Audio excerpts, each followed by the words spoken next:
अरे मेरा दूसरे हाथ से राज्यामध्ये इतकं निर्विवाद प्रचंड बहुमत मिळालेलं आहे. आता हे ईव्हीएम किंवा हे असलं काही जे काढलं जातंय हा खरं तर रडीचा डाव आहे. आम्ही पण मी महाविकास आघाडीमध्ये काम केलेला एकेकाळचा कार्यकर्ता आहे. त्या निवडणुकीच्या ईव्हीएमला दोष देण्यामध्ये काही अर्थ नाही. लोकसभेला ईव्हीएमनी 31 जागा महाविकास आघाडीला दिल्या त्यावेळेस ईव्हीएम खूप चांगलं होतं. पण हो जाणार निघालं 1:30 वाजता झालं. मी मुख्यमंत्री दिलीपराव तर ऐका ना त्याच्यामध्ये 31 ज्यावेळेस निवडून आले त्यावेळेस ईव्हीएम मशीन खूप चांगली होती आणि इकडं मात्र असा निकाल लागला हा त्यावेळेस ईव्हीएमला दोष द्यायला सुरुवात केली. ठीक आहे लोकशाहीमध्ये प्रत्येक आघाडीला युतीला पक्षाला त्यांच्या नेत्यांना काय त्यांनी वक्तव्य करायचं तो त्यांचा अधिकार आहे. पण उद्याचाच दिवस शपथ घेण्याचा आहे. त्यांना उद्या संध्याकाळपर्यंत शपथ घ्यावीच लागेल तर परवा दिवशी सभागृहामध्ये कामकाजात भाग घेता येईल. ही एक प्रोसिजर आहे आणि बहुतेकांना सगळ्यांना माहिती आहे. परंतु पहिल्याच दिवशी आपण काहीतरी वेगळं करतोय. आम्ही जरी संख्येने कमी असलो तरी आम्ही आमचं अस्तित्व दाखवण्याचा प्रयत्न करतोय. हा केविलवाणी त्यांचा प्रकार चाललेला आहे. त्याला काही अर्थ नाही कारण सुरुवातीला हे सगळे आत बसले होते परंतु नंतर आमच्या 8-10 लोकांच्या शपथ झाल्यानंतर एकदम अचानक मी शपथ घेऊन असं खाली उतरताना काहींदा विचारलं पण कारण ते मी उतरताना ते नेमके बाहेर निघालेले होते. म्हणलं काय कुठं चाललंय ते म्हणले नाही असंच चाललं. मी आता काहींदा त्यांच्यातल्या विचारलं ते म्हणले हो आम्हाला सांगितलं की आज आपण शपथ घ्यायची नाही काही नवीन स्ट्रॅटेजी आहे. कोण म्हणतंय ईव्हीएम करताय कोण म्हणतंय अजून एक कुठला तरी मुद्दा त्यांनी काढलेला आहे. दिल्ली ट्रिब्युनल कोर्टाने त्याच्यावरून याला काही अर्थ नाही.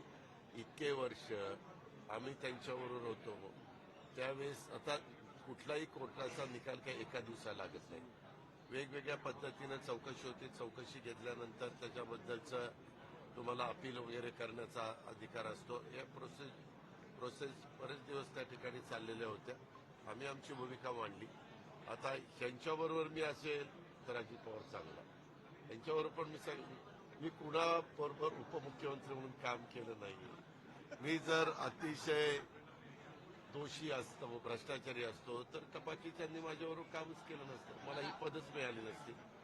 आज हा निवड त्यावेळेसचा राजकीय म्हणजे राजकीय भूमिकेतनं मला अडचणीत आणण्याचा प्रयत्न त्या ठिकाणी झाला. मला माझं मन सांगत होतं की आपण आपली भूमिका जिथं न्याय मागायचा आहे तिथं आपण न्याय मागू शकतो आणि मी तो न्याय मागत होतो. आमच्या वेगवेगळ्या इनकम टैक्स ने आपकी प्रॉपर्टी रिलीज की है उसको लेके अपोजिशन सवाल उठा रहा है. आता थांबे आता मी काहींशी बोललो तर त्यांनी मला असं सांगितलं. मी त्यांना म्हणालो काही जण माझे आता सगळेच ओळखीचे सदस्य आहेत तर ते म्हणले आजच्या दिवस आम्ही ते थांबणार आहे. आता 1:30 वाजता मी मुख्यमंत्री दिलीप वळसे पाटील अजून एक आज काही राज्याचे विरोधी पक्ष नेते असणारे काही राज्याचे मंत्री असणारे विरोधी पक्ष नेते अशी अनेक पदं आमच्या पक्षाचे एकेकाळी प्रांताध्यक्ष असणारे सिनियर नेते मधुकरराव पिचड साहेबांचं दुःखद निधन झालेलं आहे आणि त्याच्यामुळे त्यांचं दर्शन घेण्याच्या करता आम्ही आता दुपारी जातोय आणि परत लगेचच परत त्या ठिकाणी येतोय. मी एक बरेच वर्ष मला वाटतं त्यांच्या 7 टर्म झालेले आहेत. अकोले विधानसभा मतदारसंघ नगर अहिल्यानगरमध्ये जो आहे त्या भागाचं त्यांनी अनेक वर्ष प्रतिनिधित्व केलं. एक आदिवासी समाजाचा नेता म्हणून त्यांनी अनेक वर्ष काम केलं. महाराष्ट्र सरकारमध्ये अनेक मुख्यमंत्र्यांच्या बरोबर एक सिनियर मिनिस्टर म्हणून त्यांनी त्या ठिकाणी काम केलं. भाजप शिवसेनेचं सरकार असताना आम्ही त्यांच्या नेतृत्वाखालीच, आम्ही त्यावेळेस काँग्रेसमध्ये होतो, एकत्र काँग्रेस होती, ते विरोधी पक्ष नेते म्हणून आमचे सभागृहात होते. त्यावेळेस त्यांनी आम्हाला सगळ्यांना सांभाळून घेतलं होतं. आर पाटील, जयंत पाटील, दिलीप वळसे पाटील, आम्ही सगळेजण त्यावेळेस तसे नवे होतो. परंतु ते अनेकदा वेगवेगळ्यांना भाषणं करायला द्यायचे. असं एक व्यक्तिमत्व होतं. परंतु काळाच्या नियतीच्या पुढं तुमचं माझं कोणाचं काही चालत नाही. काल त्यांचं दुःखद निधन झालेलं आहे. मी ट्विट पण केलेलं होतं. मी आज आपल्या सगळ्यांच्या साक्षीने त्यांना भावपूर्ण श्रद्धांजली अर्पण करतो. त्यांच्या कुटुंबियांना परमेश्वराला प्रार्थना करतो की या दुःखातनं पुन्हा एक उभं राहण्याची त्यांना ताकद मिळो, अशा प्रकारची परमेश्वराची प्रार्थना देखील करतो आणि त्यांना श्रद्धांजली पण अर्पण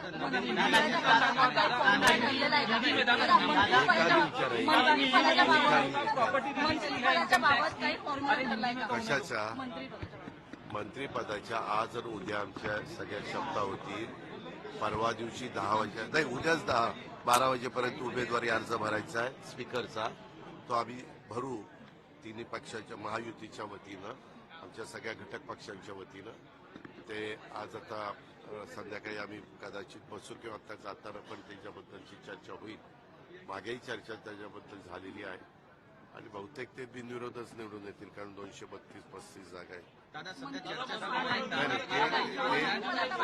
ते सगळं झाल्यानंतर आमचा प्रयत्न आहे की 16 पासून नागपूरचं अधिवेशन घेण्याची शक्यता आहे. ते ठरेल सगळ्यांचं मिळून. परंतु ते 16 पासून झालं तर त्याच्या आधी एकदा मंत्रिमंडळ विस्तार झाला पाहिजे. कारण जरी प्रश्न उत्तराचे तास घेतले गेले नाही तरी बाकीचे बिलं ह्यावेळेस आमची बरीच आहे. आम्हाला बिलं काढायची आणि बाकीचे पण काही कामकाज असतं. राष्ट्रवादीच्या वाट्याला किती येतील? आता आम्ही तुम्हाला ज्यावेळेस शपथा होतील ना त्याच वेळेस सांगू. जरा तुम्हाला तोपर्यंत आम्ही दादा हिंदी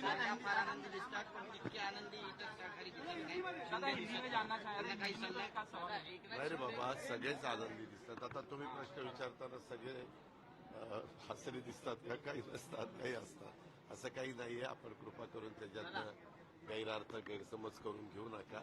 आमची सुरुवात चांगल्या पद्धतीनं चाललेली आहे. आम्हाला 5 वर्ष चांगल्या प्रकारे कारभार करायचा. अरे नाही रे बाबा, ईवीएम को लेकर एमएलए हैं वो शपथ नहीं लेंगे, क्या कहना चाहेंगे दादा हिंदी में? अभी आज जो अपोजिशन वालों ने वॉकआउट किया है उनका कहना है कि ईवीएम के बारे में किया है. हमें पता नहीं, लेकिन आप जैसे मीडिया के लोग ही बोलते हैं कि कोई ईवीएम के बारे में हुआ है, कोई बोलता है और किसी कारण हुआ है. वैसे तो मैंने पहली दफा देखा है. चुनाव हुआ है, लोगों ने, वोटर ने जीत के दिया है और अभी यहाँ वॉकआउट करके कुछ होने वाला नहीं है. अगर उनको कुछ करना है तो इलेक्शन कमीशन के सामने जाना चाहिए. इलेक्शन कमीशन के तरफ से उनको अगर ऐसा लगा कि हमें न्याय नहीं मिल रहा है तो उन्होंने कोर्ट की स्टेप वहां जाना चाहिए. ऐसा उनका काम है. नहीं, ऐसा उनका उन्होंने काम करना चाहिए. लेकिन वहां सीनियर कोई भी नहीं थे अंदर. मैंने जब वो बाहर जाते थे तब मैंने पूछा कि क्यों जा रहे, लेकिन सीनियर कोई नहीं था, इसीलिए किसी ने बताया नहीं कि क्या कारण है. खाली उन्होंने बताया कि हमें बताया गया है कि अभी वॉकआउट करना है, इसीलिए हम बाहर जा रहे हैं. आपकी जो प्रॉपर्टी अटैच थी इनकम टैक्स में, जो अपोजिशन के लीडर हैं वो उसके ऊपर सवाल उठा रहे हैं, वो रिलीज कर दी गई है इनकम टैक्स की तरफ से. क्या आपने शपथ लिया उसके बाद रिलीज कर दी गई, ऐसा विरोधकों को? उसके बारे में नो कमेंट्स. मराठी में नो कमेंट्स, मेरा अधिकार है ना. दादा ये बात है कि भाजपा की वॉशिंग मशीन कही जाती है. संजय राउत बोल रहे हैं कि यही तो भाजपा की खासियत है कि भाजपा के साथ जाने के साथ क्लीन होते हैं. मैं भाजपा के साथ कब गया हूँ? कब गया हूँ बोल ना, 1.5 साल हो गए। तो 1.5 साल क्या क्या हुआ? कुछ भी अगर उन्होंने जो भी एलिगेशन किया वो सच्ची, उसमें सच मानना पड़ेगा, ऐसा नहीं है। हर एक को अपील करने का अधिकार है और उन्होंने डिसीजन दिया है। पर ये आपको जानबूझकर बदनाम करने का फिर षड्यंत्र लग रहा है। मुझे उसके बारे में कुछ नहीं बात करनी है। Thank you very much. कमर दबा दिए। मैडम